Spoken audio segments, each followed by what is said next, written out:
Stop what you're doing. Because what's unfolding right now is not normal politics. This is the kind of moment historians argue about decades later.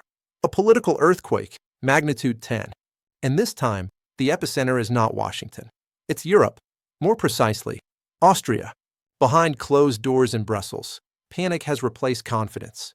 Not discussion, not strategy. Panic. Because the system is starting to crack, and everyone at the top knows it. Meanwhile, the mainstream media has gone quiet. Not because nothing is happening, but because everything is happening at once. Now look at Vienna. The streets are full. And these are not activists flown in for photo ops. These are not professional protesters.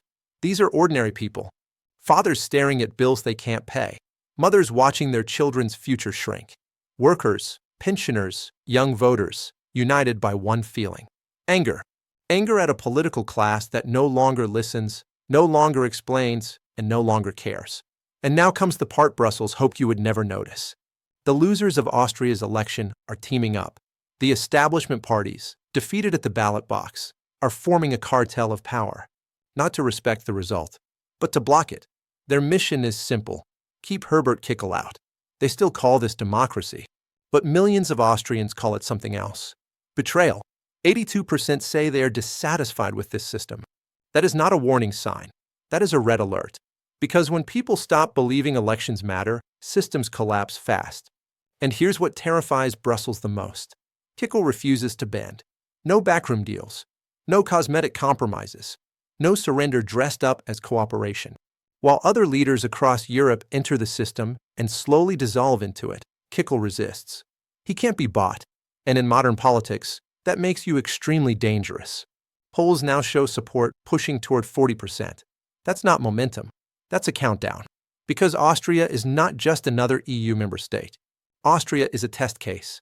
If the system fails here, it fails everywhere.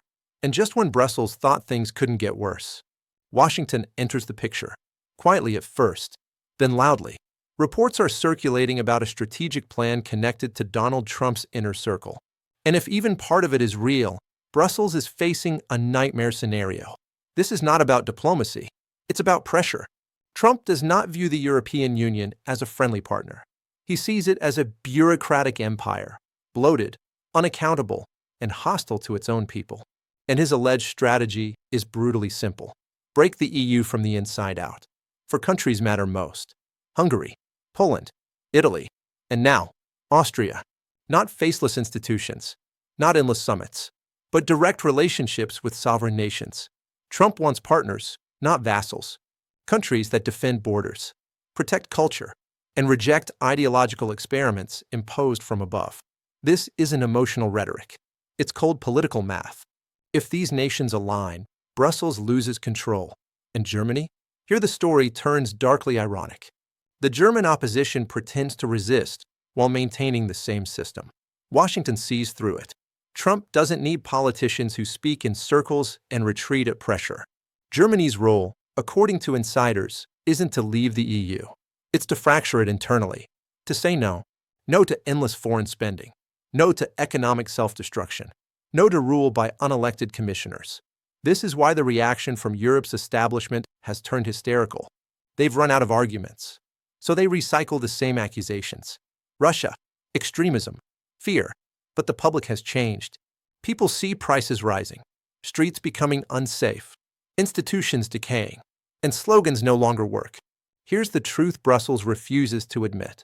The system is afraid, not because it's right, but because it's losing control. If Austria breaks, it won't stand alone.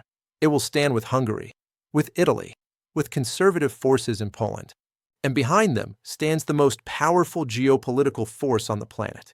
This is a pincer movement, pressure from the outside, revolt from the inside.